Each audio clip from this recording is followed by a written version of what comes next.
friends, welcome to my channel Bright Language 360. இன்னைக்கு நாம accept இந்த ரெண்டும் எங்கெங்க எப்படி யூஸ் பண்ணணும்னு பார்க்கலாம். ஃபர்ஸ்ட் வந்து நாம accept தவிர, acceptனா தவிர அப்படின்றது அதோட மீனிங். இப்போ except you அப்படின்னா உன்னை தவிர, except meனா என்னை தவிர, அந்த மாதிரி except யூஸ் பண்ணி சென்டென்ஸ் மேக் பண்ணும். அது இப்படின்னு நாம பார்க்கலாம் வாங்க. Everyone except Radha is coming to the function. ராதாவை தவிர எல்லோரும் ஃபங்க்ஷனுக்கு வருகிறார்கள். நம்ம ராதாவை தவிரன்னு சொல்றதுக்கு எக்ஸப்ட் ராதா அப்படின்னு சொல்கிறோம். Next I hate all sweets except chocolates.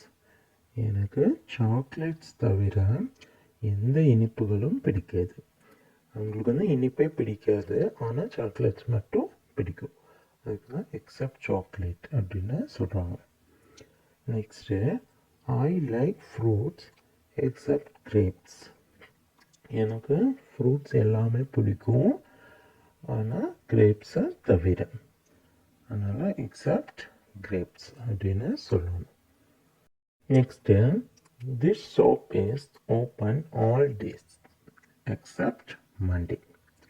இந்த கடை வந்து எல்லா நாளுமே திறந்திருக்கும், ஆனால் மண்டே திங்கக்கிழமையை தவிர. This shop is open all days except Monday அப்படின்னு சொல்லணும். Next every one got an invitation accept me. இருக்கும் பத்திரிக்கை கிடச்சிருச்சு, ஆனால் எனக்கு மட்டும் கிடைக்கல அப்படின்னு சொல்கிறாங்க. என்னை தவிர அப்படின்னு சொல்ல எக்ஸப்ட் மீ அப்படின்னு சொல்லுவோம். Every one got an invitation accept me அப்படின்னு சொல்லணும். நெக்ஸ்ட்டு நாம் அக்செப்ட் பற்றி படிக்கலாம். அக்செப்ட்னா என்ன மீனிங்?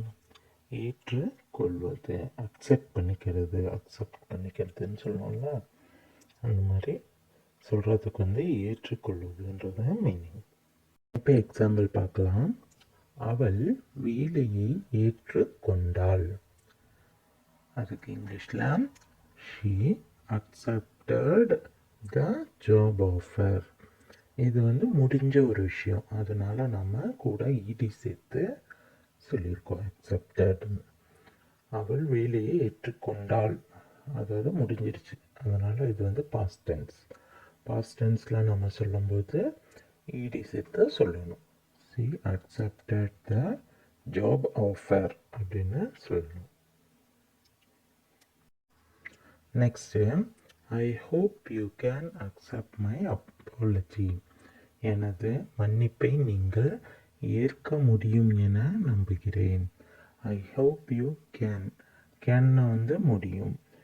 நம்ம சேனலில் கேன் குட் பற்றி வீடியோ போட்டிருக்கோம், நீங்கள் பார்க்கலன்னா சேனலில் போய் செக் பண்ணி பாருங்கள். இப்போ எனது மன்னிப்பை நீங்கள் ஏற்க முடியும் என நம்புகிறேன். I hope you can accept my apology அப்படின்னு சொல்லணும். நெக்ஸ்ட் பார்க்கலாம். விருந்துக்கான அழைப்பை அவர் ஏற்றுக்கொண்டார். அது வந்து பாஸ்ட் டென்ஸ், ஏற்றுக்கிட்டாரு அப்படின்னு சொல்கிறாங்க. He accepted the invitation to the party. பார்ட்டினா விருந்து. He accepted the invitation to the party. அவர் விருந்துக்கான அழைப்புதலை ஏற்றுக்கொண்டார் அப்படின்னு சொல்கிறோம். இந்த உணவகம் காசோலைகளை ஏற்காது.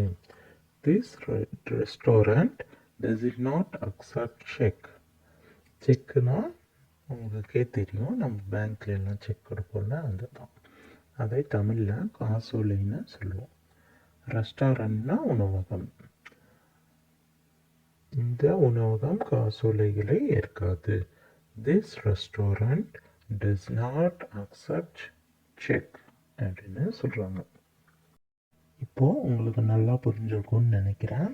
அக்செப்ட், எக்ஸெப்ட் எப்படி யூஸ் பண்ணணும்னு நீங்களும் ட்ரை பண்ணி டிஃப்ரெண்ட்டான சென்டென்ஸ் மேக் பண்ணி பாருங்கள். Thank you for your support friends. இந்த வீடியோ உங்களுக்கு பிடிச்சிருந்தா லைக் பண்ணுங்கள், ஷேர் பண்ணுங்கள், சப்ஸ்கிரைப் பண்ணுங்கள். தேங்க்யூ ஃபார் வாட்சிங்.